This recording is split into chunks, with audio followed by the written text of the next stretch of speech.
好，那你给我等着吧。好，大家好，我是唐湘玉。稍微有点缺氧了，太刺激了！今年确实是我没想到，我居然一上来就挑战大魔王。我本来还以为我会是大魔王。没事啊，能跟咱们珠心算神童打一场，我也算是走起来了嘛。确实啊，我今年有很多新的尝试。过年的时候，我还登上了山东春晚。你们的反应特别好。当时这个消息一出来，很多人都以为我是回去贴脸开大的，结果播出来都说我被招安了。平常吐槽这不好那不好，一回去谁不说俺家乡好？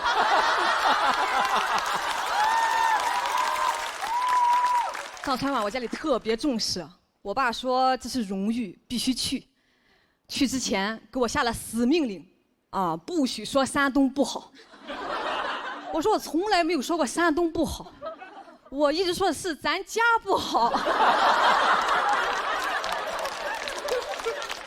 我爸说哦那行，但还是不放心啊，非要跟我一起去，带我爸妈一块儿去的。一到后台，我爸就开始到处搜索，到处社交，给人家发烟。节目组也很照顾我啊，为了给我面子。我上之前让全场大喊了10几遍“唐湘玉，唐湘玉，唐湘玉”，不用，就这么尴尬。一个搬道具的大叔从旁边走过去，说：“谁是唐湘玉？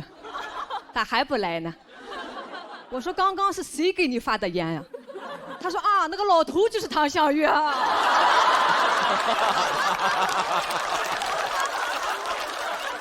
一句话差点把我噎死。我更紧张了，我一上台就开始打嗝，平均3句打1个。观众说讲的啥没记住，节奏是真好啊。录完我就直接回老家过年了。村长听说我回来了，来我家想要一些签名照。谁会随身带着签名照？我。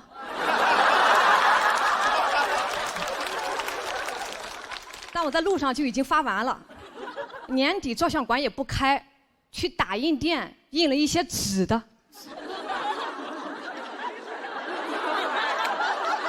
跟寻人启事一样，我何止走起来了，我都走丢了。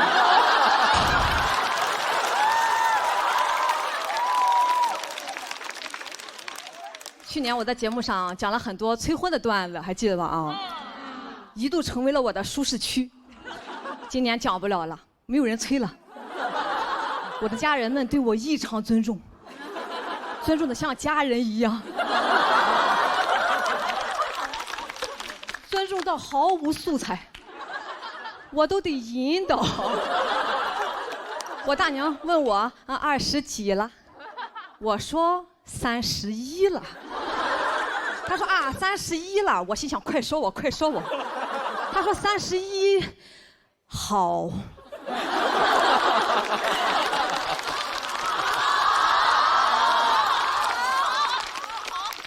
我说好在哪儿？他说好像要吃饭了，就死活不往下说了，小嘴巴就这么闭起来了。一上午一无所获，这可咋整？家庭事业我还平衡不了了，家庭平静了，事业瓶颈了。我悄悄问我爸，我说怎么今年大家说话都不难听了？我爸说，因为大家已经知道谁说话最难听了。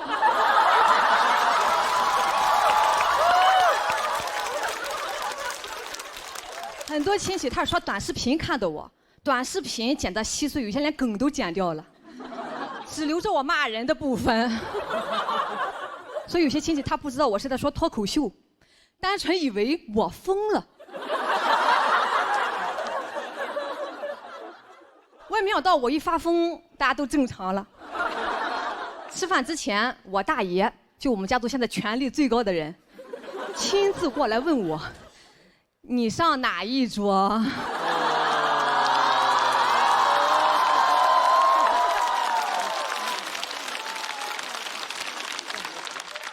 当天有2桌嘛，男人1桌，女人小孩1桌啊。说你随便挑，菜都是一样的，一样的，我咋这么不相信呢？我去看了一下，哎，确实有明显的改善了，但还是让我发现了一个纰漏，就是女的这一桌少了一盘蚂蚱。蚂蚱在冬天可是很稀罕的东西啊，唯一的野生动物。凭什么我们没有？哦，说是怕我们不敢吃。是哦，你说蚂蚱多吓人呀！买回来我亲手烫死的，翅膀我大娘剪的，最后我妈亲手炸的，好可怕呀！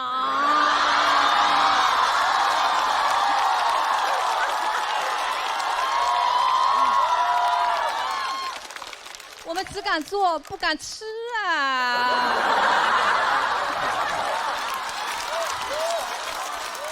所有人面面相觑，他好像是真疯了啊！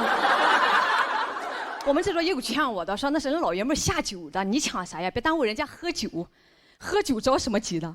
耽误啥呀？耽误我们洗碗吗？最后说不行，我上他们那一桌吧。我说也可以，但你们不要抽烟，不要提想当年。也不要把酒洒在菜里面。他们说，还是把蚂蚱给你吧。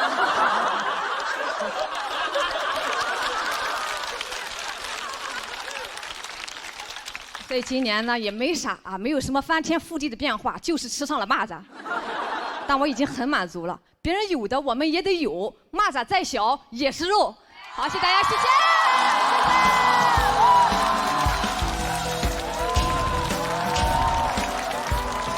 谢谢唐湘玉。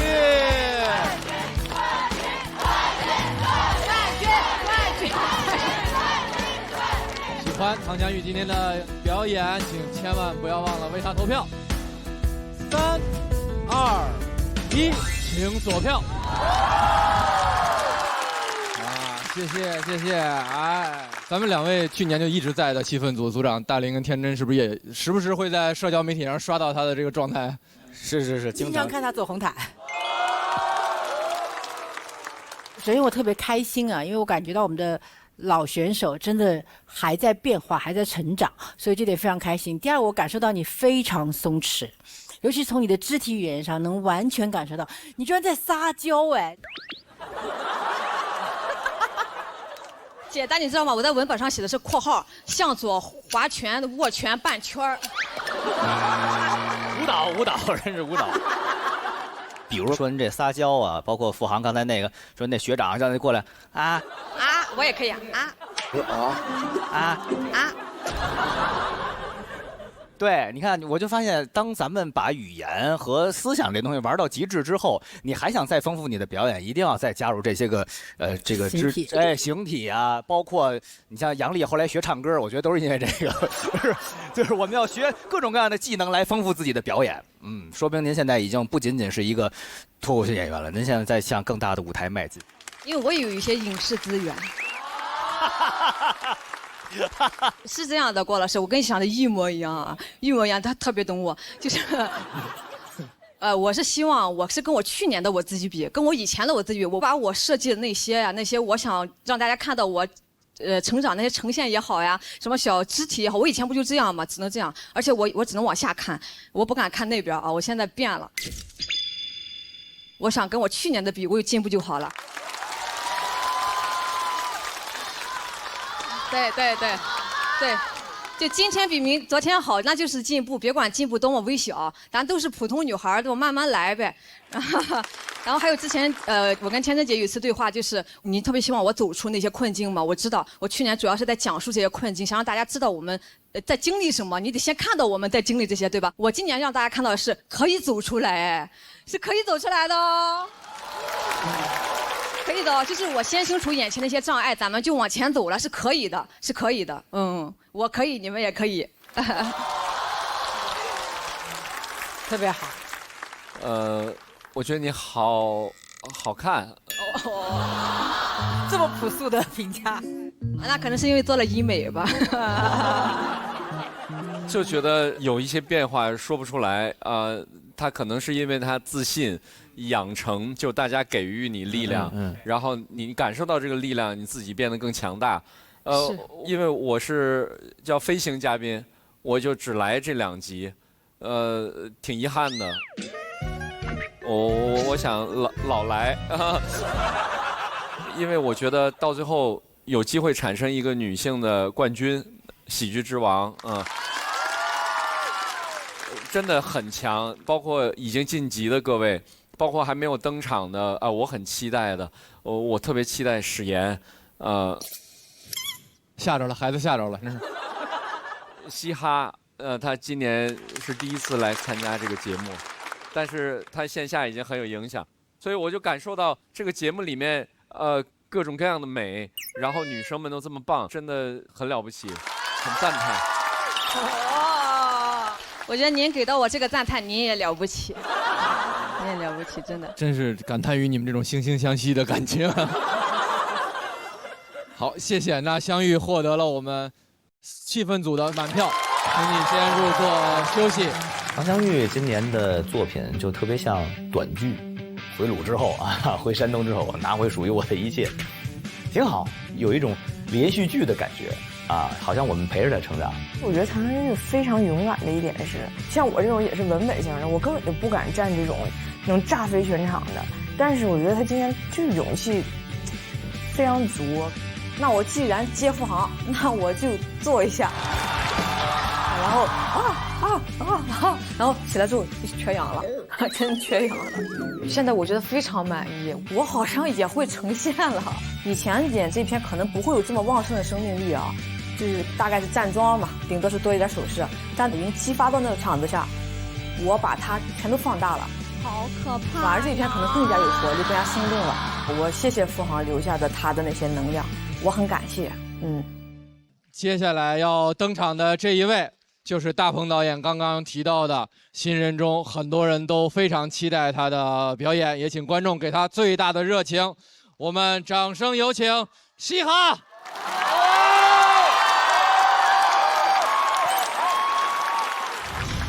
大家好，我是嘻哈，是一名线下单口演员加即兴演员加民航从业者。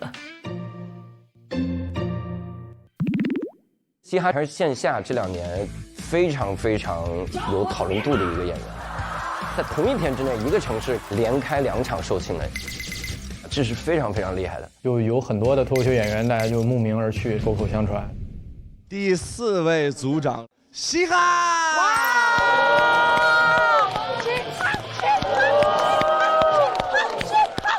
个人魅力特别好的演员就是人保活。什么意思？太喜欢他那种活人感，他都不是活人，他有点诈尸，你就感觉他这个人有使不完的牛劲。我真的建议所有女生，当你觉得人生有点没劲儿，你就去听他的，比那个喝洋参叶都好用，立马就炸，身板里头的能量就咔往出出。可能是因为自己原来练体育的原因吧，我觉得跟跑得快的人走一走，他会把你的成绩带得更好。我唯一能控制的就是拿我自己最好的状态去跟付航比一比。我为嘻哈真的捏了一把大汗，我非常担心他，这种担心是巨大的未知感。你不知道一个你这么欣赏的演员，把他从线下搬到线上来，到底能不能适应比赛的节奏，观众能不能支持他，他自己能不能自洽，这几个在我心里面真的全是问号。调整好心态，积极的面对，然后把自己最真诚的一面给大家看就可以了。加油，嘻哈，可以的。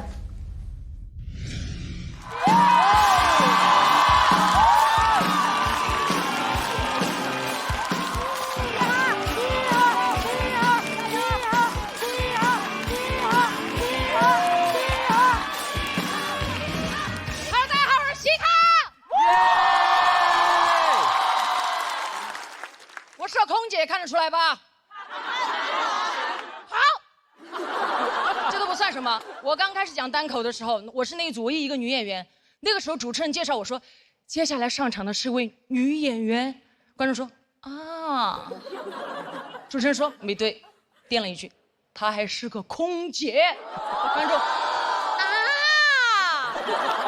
我一上场，观众啊，其中有个大哥噌的一下站起来，看过这个婆娘，一看就是春秋航空的。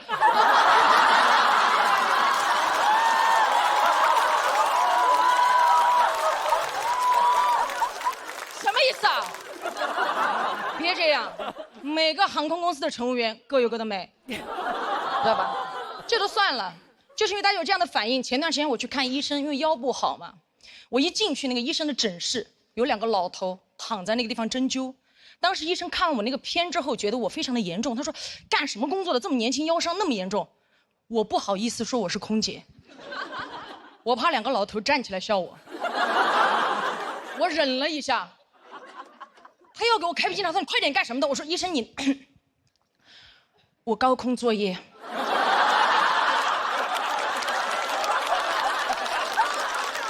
我刚刚一说完，医生手上的笔都放下了。天哪！哎，看到没有？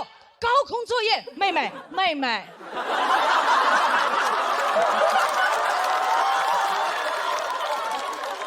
我说你说呀，他说现在像你这么年轻，开塔吊的还是少了哈。哎呀，确实我跟大家想象中的空姐不一样。我是体育生，原来是定向越野大赛冠军，国家2级运动员。怎么当上空姐的？完全是因为那段时间训练太累了，我不想跑了。我刚好碰到了空姐面试的招聘，我就报名了。拿到面试通知单那一刻，特别开心，拿着单子去找我教练请假了。我说教练，我不跑了，我要当空姐了。我教练拿过了单子，天哪，空姐，你去嘛，你当了空姐，老子给你买架飞机。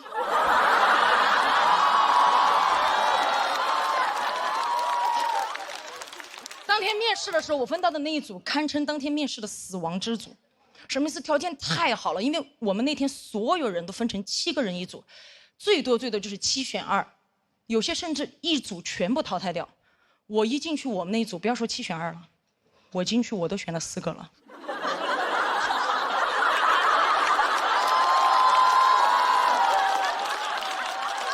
太好看了。第一个女孩净身高174，新疆人，对吧？我刚进去跟她对视那一眼，我就说这个空姐你当我不当啊。特别好看，漂亮到哪种地步？当天我们要求是穿短袖，裸露部位不能有任何明显的疤痕。当时面试官问她，你手臂上这道疤是怎么回事？她说这个是胎记。面试官说胎记，我觉得胎记随着时间的推移应该会淡掉吧？胎记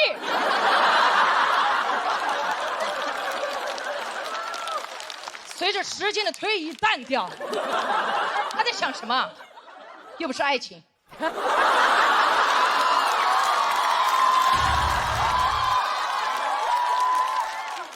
而且我这个时候已经明显感觉到第2个女孩子的跃跃欲试了，已经迫不及待，她该踏的时候一个箭步上前，老师好，我是2号，身高171，特长拉丁，咵，她就甩了一个胯出去，就这么快，这个胯都感觉甩到了对面3位面试官的桌子上放着了，目光如炬盯着对面的面试官，好像在说你们不给我过这个胯，我就收不回来哦。面试官哪里见到过速度这么快的胯，对吧？他说挺不错的，挺不错的。那个同学可以到旁边冷静一下吗？我们后面毕竟还有那么多选手。他说可以啊，他这样送着胯就到旁边去了，好灵活，太优秀了。到我的时候，我已经明显感觉到，因为可能是面试官已经看到了太多条件非常优秀的女孩了，到我这已经明显没有什么耐心了。我刚刚上前一步准备开口的时候，他直接打断了我说：“等一下。”你基本条件我们已经看了，就不要浪费大家的时间了。你有没有什么特长？我觉得他一点都不尊重我。我当时冷笑，我说特长，哼，这个地方不够我起跑。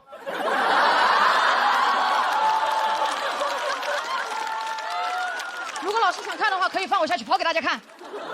3位老师是不是不知道怎么评判跑得快与不快是吧？没有关系，这样，3位你们现在从中随机挑选1位下去，我让他50米，我把他抓到，你们让我过，可以吗？当时其中有个面试官，你跑吗？我不跑了，累了。你先出去等一下吧。我说稳了。过了一会儿出来通知我过了，我说过了。我说老师啊，我究竟是哪方面勾引了你们3位选择了我？老师说哦，我们今天面试了1天了，确实没有看到过跑得快的空姐。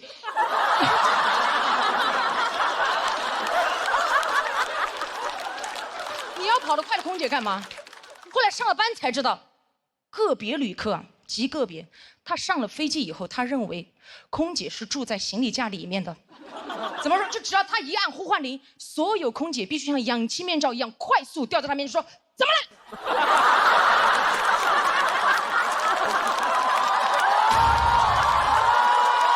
对吧？有一次我还在工作间准备，突然呼唤铃就响了。你们也知道，练体育的听不了发令枪。我当时一下冲去在他面前，怎么了，旅客？好快！我开心极了，觉得自己的特长有了用武之地。转过头看了一眼我同事在门口胯只甩了一半。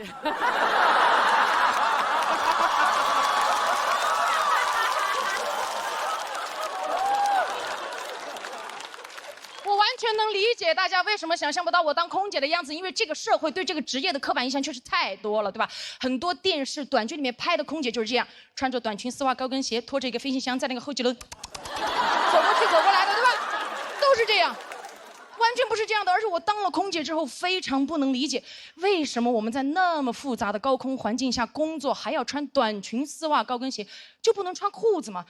对吧？我当时问过我的老师，其中得到的一个答案，他就是有一个，当我印象特别深刻。他说穿裤子的话，可能有些旅客会觉得不舒适，不舒适是因为空姐穿裤子，你把飞机上那个拥挤的座位全部给它换成床。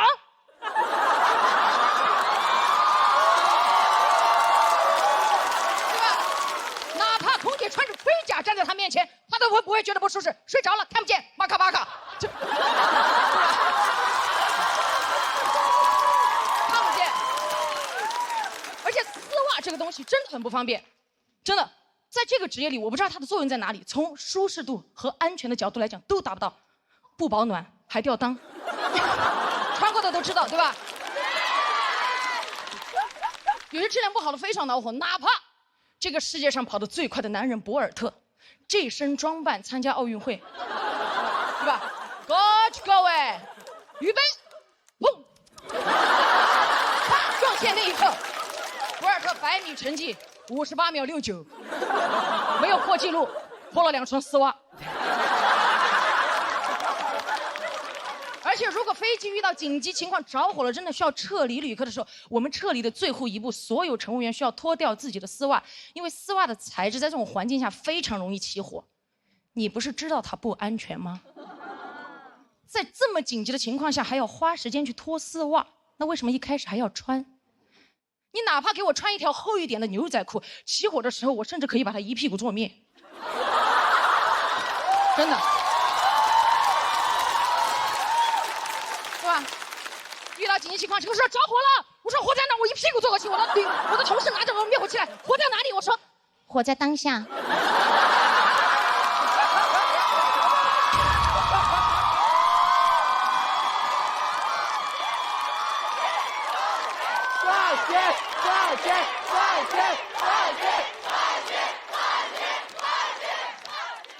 所以真的，对吧？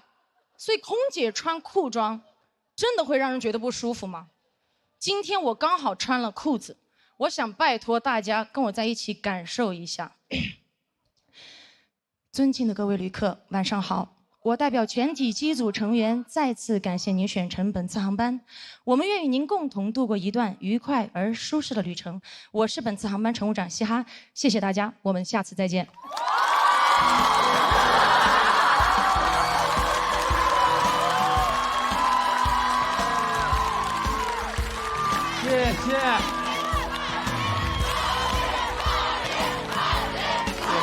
谢谢希哈带给我们如此精彩的表演，请各位观众再不要忘了，同时还要投票哦。